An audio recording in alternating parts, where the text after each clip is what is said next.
Hello students, this is Wasim Zahid, and today I will explain to you the process of instructional systems design model of training and development. So if you are a student or you are working as a trainer within an organization, or you are working towards research and development which is related to the training and development. So in this context, this model is very much relevant and important to you. By the way, this is directly related to the performance of management within the organization. If we see gaps within the performance and we want to plug this gap, and where we feel the training is relevant to this gap and we should fill this gap, then this is the right answer to this question. Why it is relevant? Because before introducing learning and development, we have already introduced incentives within the organization or the feedback process within the organization, and still we feel that there are gaps only because of the training element within the organization. Then we introduce this model of learning and development. Before moving ahead, I would request you to subscribe my channel Wasim Zahid, like it, share it, and if you have any questions whatsoever, please ask these questions. I will try to answer these questions as per my personal knowledge and information. So let's move forward.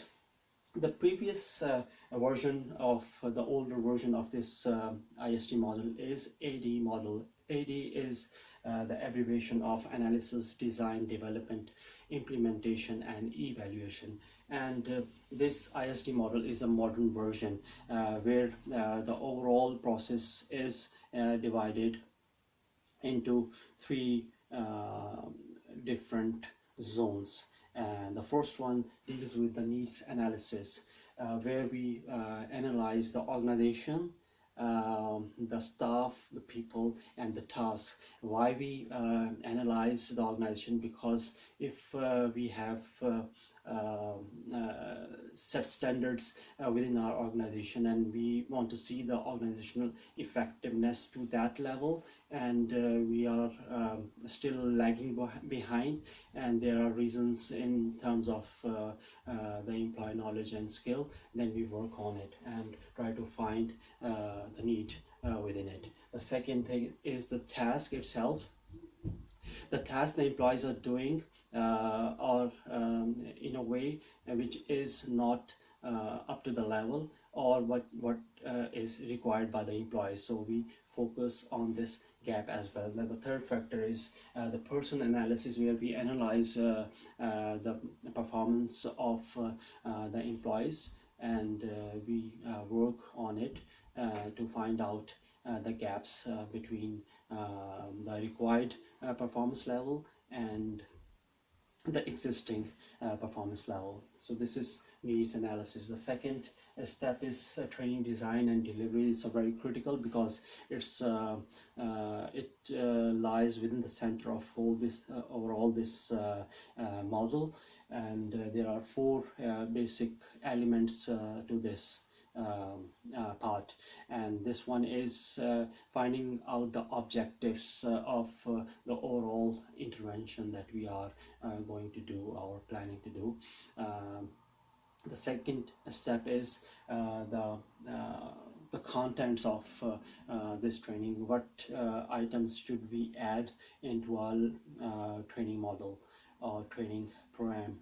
And the third one is the methods that we have to select for this training, whether we are going towards online training where or in-person training. Are we using simulations, case studies, games, or we are working towards job design, mentoring, or coaching? So all these things are interrelated, and it is a part of training methodology. And the important factor is learning principles. Why it is important? Because in this we consider the overall social aspect of this intervention, where we also connect or see the emotions involved towards methods or way of learning.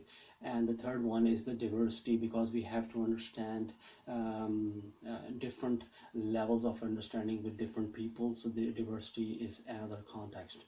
And the last one is training and evaluation, that we have completed these two phases. We have worked on it, we have tried and tested, and now we have developed this model and tried it.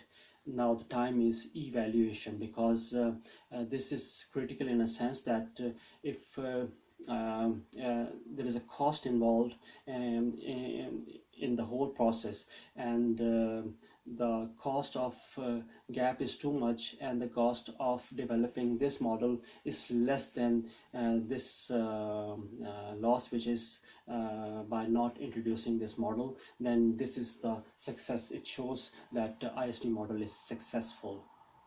So in this evaluation, we first of all we design criteria. I mean, after the training, we have to check the customer satisfaction level, the way the people are doing their work within the organization, the way they are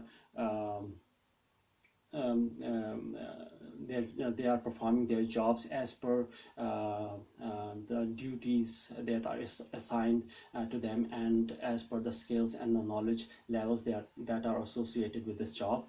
And finally, the overall worthiness of the organization, its perception in the market. So these things are important, and we include this criteria in the evaluation part to see whether we have bridged this gap within the performance management or not. And then we after finalizing this criteria, we design this evaluation. Secondly, as we can see through arrows, it's a closed loop process where we provide inputs and then get the result, and after getting the result we measure it and we give our feedback back to the first two processes. And if the IST model that we have introduced within the organization is successful, then we fix to it and we don't change it. But if there is something to change, we tweak the process a bit. And if in a worst case scenario, if we don't achieve anything, then we completely discard this model and reconsider the whole process and model and try to create something new which can be good for the process performance management context of the organization, of people and the tasks.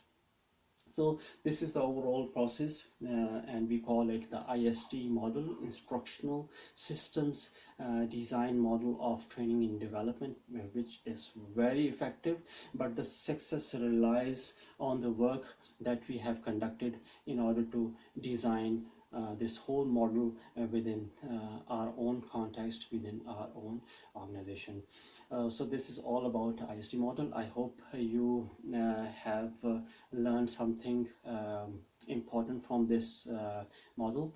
In the next program, I will come with something different, new model, or altogether different thing. So keep watching my programs, and thank you for watching. Thank you.